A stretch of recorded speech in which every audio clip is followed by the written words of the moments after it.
Culture Club is brought to you by Tropical Ice. Buenas and hafade, guahusi Isabella Olalia, but you can call me Sabet, and I love to weave.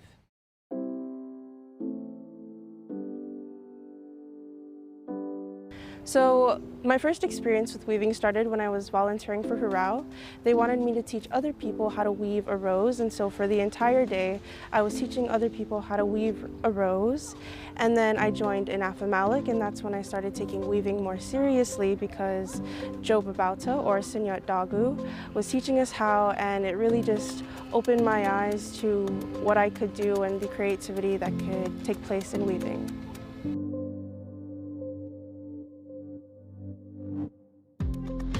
So when I first started weaving, it was after camp ended, so a lot of my kind of guidance came through YouTube videos, and with that there isn't someone looking over my shoulder to tell me exactly where to put the leaves and how to maneuver them. So it was a lot of frustration at first because of the trial and error, but once you get into the flow of it, there's a tranquility that comes with it, and I feel connected to myself. I feel connected to the leaves, I feel connected to my ancestors, and overall it's just a really peaceful and calming feeling.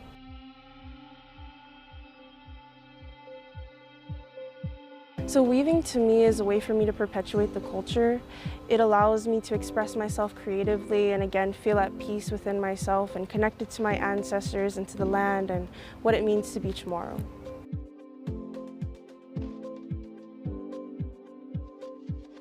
I feel the most important thing that you need to possess within yourself is patience when you're weaving, because the leaves can sometimes not be on your side, and oftentimes it won't always go perfectly or the way that you plan.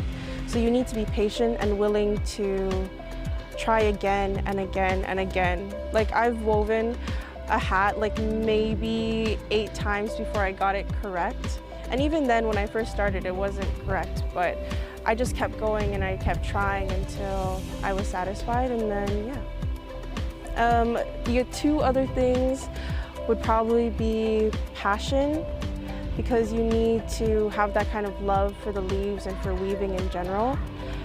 And then good intention and energy while you're weaving, because the leaves know. If you don't have good energy, it's not going to turn out good.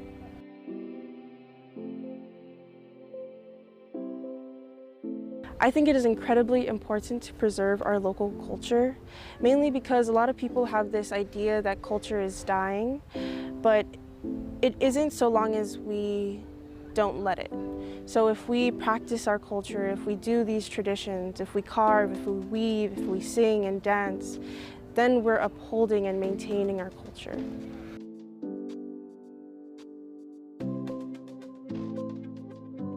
I do think that there is a huge wave of youth and people like me and a bunch of people that I looked up to that are preserving the culture in such a great way, but I do think that there's so much more that we can do. So, you know, even if it's small little things like speaking a little bit more CHamoru or weaving or going out and being connected to nature or the ocean, I think it's a great way for us to preserve and uphold our values and culture.